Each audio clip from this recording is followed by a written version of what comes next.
Alors le Chumash,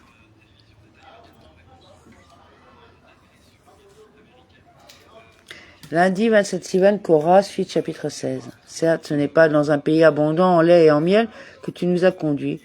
Ce ne sont champs ni vignes dont tu nous as procuré l'héritage. Crèveras-tu les yeux à ces hommes? Nous n'irons point. Tu nous as donné. Ces propos font suite à ceux qui précèdent, c'est-à-dire tu ne nous as pas amenés et tu ne nous as pas donné un héritage de champs et de vignobles. Tu nous avais dit, je vous ferai monter de la pauvreté de l'Égypte vers le pays, Shemot 3, 17. Tu nous en as fait effectivement sortir, mais tu ne nous as pas amenés vers un pays ruisselant de lait et de miel. Tu as au contraire décidé de nous faire mourir dans le désert, puisque tu nous as dit, dans ce désert-ci, tomberont vos cadavres. Supra 14, 29.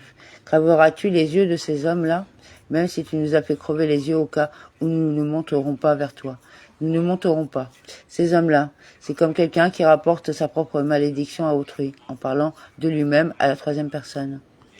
Moïse, fort contristé, dit au Seigneur, n'accueille point leur hommage. Je n'ai jamais pris à un seul d'entre eux son âne, je n'ai jamais fait de mal à un seul d'entre eux.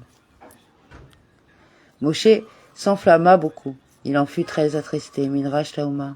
Ne te tourne pas vers leur oblation, Minra. Au sens littéral, ne te tourne pas favorablement vers l'encens qui t'offriront demain. Explication de Minra, je sais, a dit Moshe, qu'ils ont une part dans les offrandes perpétuelles de la collectivité. Puisse-t-elle, cette part, ne pas être accueillie non plus avec bienveillance. Que le feu la délaisse et ne la consume pas. Minraj Taouma. Pas un seul âne je n'ai porté d'eux.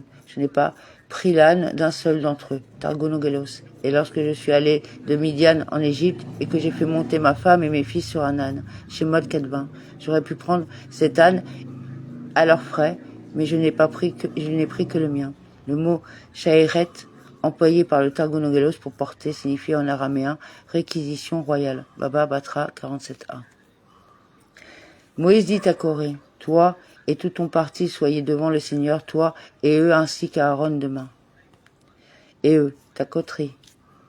Prenez chacun votre encensoir, mettez-y du parfum et apportez devant le Seigneur chacun votre encensoir, 250 encensoirs, toi aussi et Aaron chacun le sien. Vous approcherez chaque homme son encensoir, les 250 hommes parmi vous. Ils prirent chacun leur encensoir, ils mirent du feu, le couvrirent de parfum et se placèrent à l'entrée de la tente d'assignation avec Moïse et Aaron. Corée avait ameuté contre eux toute la communauté à l'entrée de la tente d'assignation et la gloire de l'Éternel apparut à toute la communauté. Korah assembla sur eux et se rendit pendant toute la nuit, sarcasme à l'appui, auprès des tribus pour les convaincre. Croyez-vous que je ne me soucie que de moi seul? C'est vos intérêts à tous que je défends. Ceux-là sont venus s'approprier tous les honneurs. À lui la royauté et à son frère la prêtrise. Tant et si bien qu'ils ont tous fini par se laisser convaincre. Midrash Shauma. La gloire de Hachem apparut. Elle s'est manifestée dans une colonne de nuée. Amen.